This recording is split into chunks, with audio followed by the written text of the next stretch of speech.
that are secluded, but there's shelter there. They go up there, and here's all these animal bones and human bones and skulls laying around. So something was grabbing these things and bringing them up high like that, and there they were. So, like you say, someone sees a pterodactyl or a big bird, and they end up being their lunch, so the report doesn't ever get made. Oh, yeah, I mean, that's just dumb to say something like that. Yeah, and how about now, again, last time we talked, there was a lady that friend, I guess, told you or you heard about like a Mothman. Have you ever heard anything more about Mothman in your area? Well, the same lady that hit one a few years ago out here on the edge of town on 651, dented her fender, bumped her head. She went over and shook it to see if she'd killed a man. It stood up and just flew above her, wiggled its wings, rose up above her, and then flew around her 2 or 3 times and left. The same lady, I was in back in February. I was getting gas to go to the the Bigfoot conference up in Nebraska at Harriet McFeely's conference up there. And this lady says, "Oh, Mr. Joe, I got to tell you, that lady hit that thing again." Oh, wow! And she was going down 651 down in the canyon, which was the route we took to go out to where we lived out at Mount Blanco in the country. And it's just raw land on both sides. There's a ranch house back, half a mile back. There's another couple of houses within a couple of miles, but there's not much out there. There could be a lot of activity, and no one would ever see it. She says she was driving along, and boom, hit something. She thinks she's had a blowout. She gets out of the car, and here's this thing standing over there. She's hit him again, and she says, "What are you? What do you want?" It's like, "Lady, just get back in the car and go. Don't talk to him." But anyway, she did. So again, he just flew away. Too bad she wasn't smart enough to go somewhere and let them collect DNA off of her bumper or fender or wherever the impact was.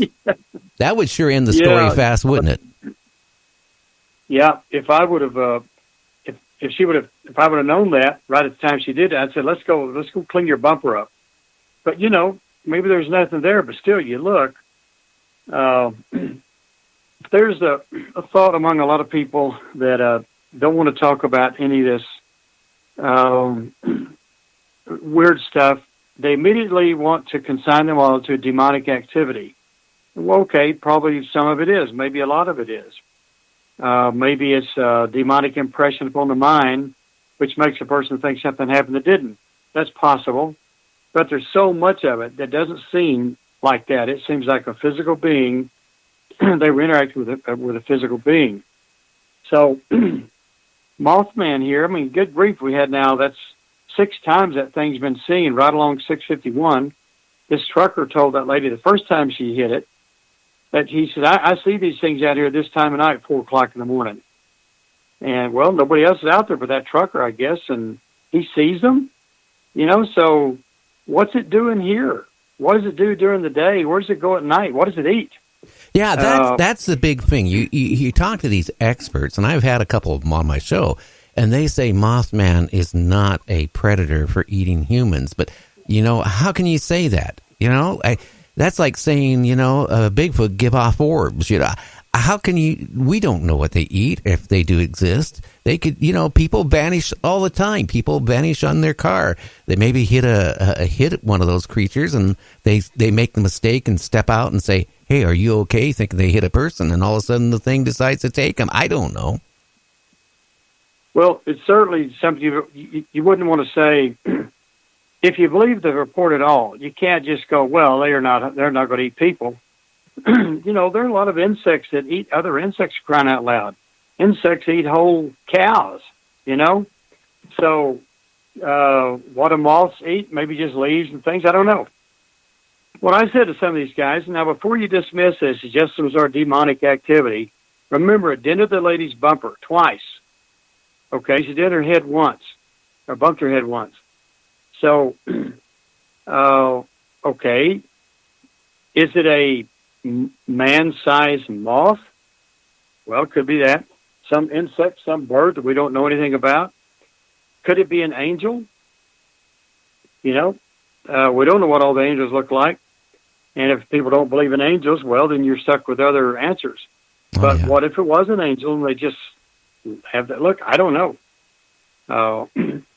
It's like a lot of this stuff. I appreciate your show, Gary.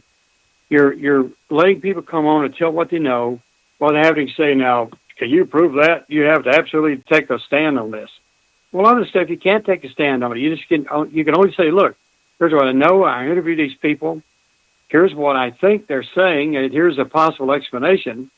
But I don't know that anybody's got the final answer on this stuff yet. Well, to me, it's open. Well, I can say this. I really, because like I said to you before, I've been doing these type of shows off and on since 1976. That's a long time to do paranormal shows. Wow, that's a long time. Oh, man. That tells you how old I am.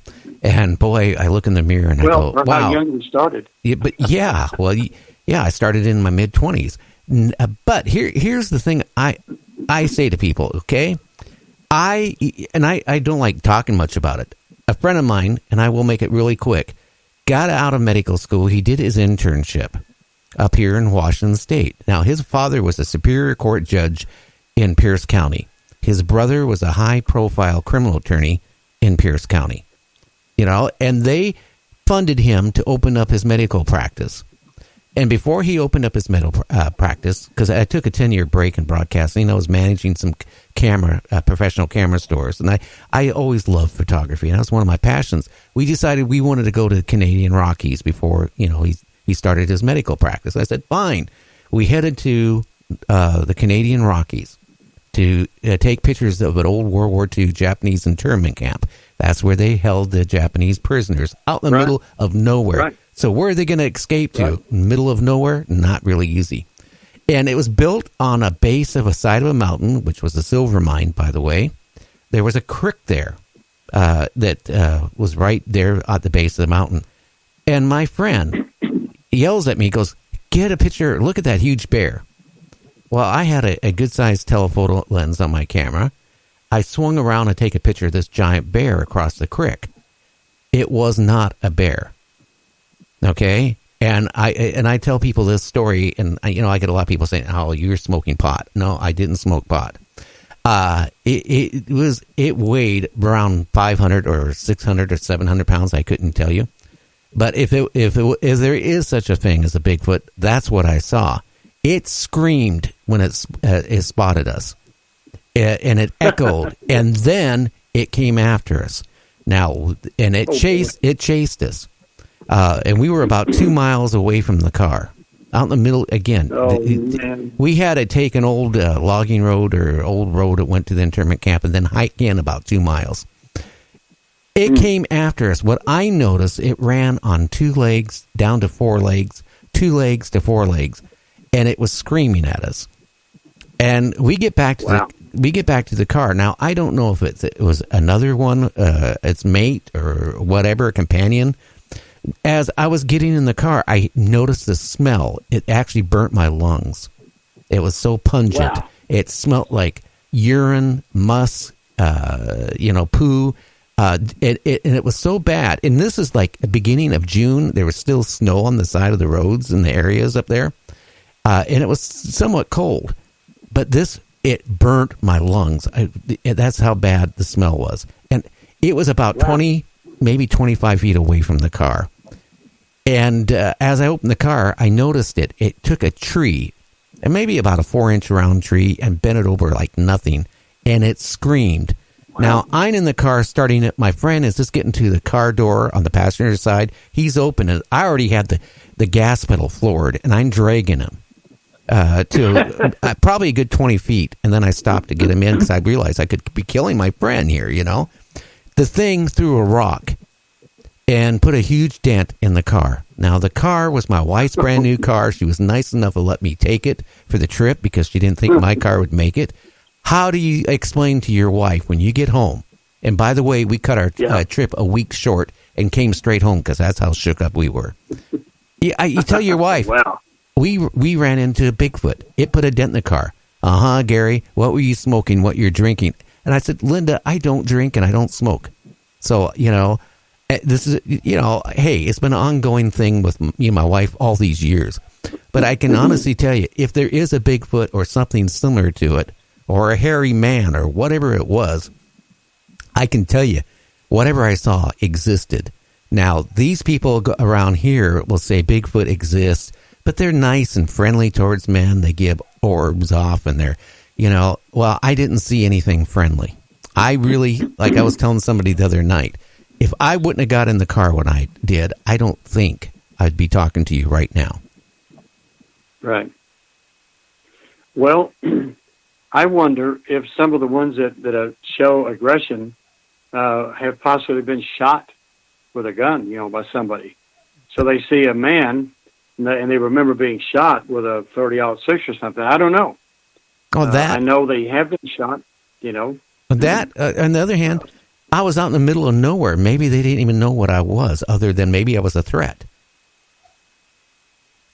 Yeah, also, down here in Texas, there are a lot of people killed, usually men, by deer. You go, oh, deer can't kill people. Well, yes, they can, ma'am. They do it all the time, because if you go out there when they're in must, or rut, what do they call it? When it's the mating season, you better stay away from male deer, because they will kill you. And is it possible these things have a territory? He was entertaining a female and you got in the way. I mean, I don't know. It happens in other animal kingdoms, but that would be an explanation. That or they've been hit. Like if you shoot if you hurt a cobra over in India and you don't kill it, it'll come back and kill you in the middle of the night. So other animals that have been injured by someone shooting them, they're mean. Well, maybe that's not the explanation, but it is a reasonable explanation, because they're exhibiting. You got the people say, "Oh, they're real nice." One lady told me, she says, being in its presence healed her of whatever malady she had. I don't believe. Well, that's beyond nice, but it's not throwing rocks at your car. No, it was a huge. I know they do scream. It was a huge rock, and it put a huge dent in the car. But I will say this, I have interviewed a lot of people on Bigfoot, and I kind of stay away from the subject on my show because, I mean, again, a lot of people have never seen one. All they hear is the knocks. And I got somebody mad at me one day. They said they were out and they heard the knocks, so they were knocking, and then the thing would knock back. And I said, how do you know that there wasn't somebody else out there looking for Bigfoot? Hitting the side of a tree, you heard it, so you knocked back, so you're just talking back between another Bigfoot hunter. But right. Ed Romans in Canada, he's like the #1 folk singer in Canada. So if the people want to check Ed Romans out, you'll see he's a major singer in Canada. A year and a half ago, he called me up, or his agent called me up, and he goes, Ed wants to talk to you and see if you want to talk to him on the air. Me and him had a good hour talk before we went on the air.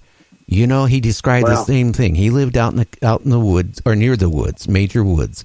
He had a farm, but him and his dog, he would take this path that went into the forest, every day for exercise. And one day he was out there and he saw a creature, again, about 8 feet tall, described pretty much what I saw. And then it saw him and it came running after him. And the first thing he said he noticed, it ran from 2 legs to 4 legs to 2 legs. Now, he's the first person I talked to. It said the same thing. And he described all the same type of, situation kind of like I went through. I kind of believe his story because it kind of fit mine. It wasn't where something, was asking for peanut butter. Right. Yeah. And there's a whole variety of stuff, our interactions with these things that are quite a bit different. It also might depend on male or female, child or adult. Could do that. There's a fellow in, I think he's in Michigan, was telling me about they have an area where these things, that's their territory. It says if you go up on their hill, you've got to get permission. And by that, I think he means you go up there, you stand there a minute,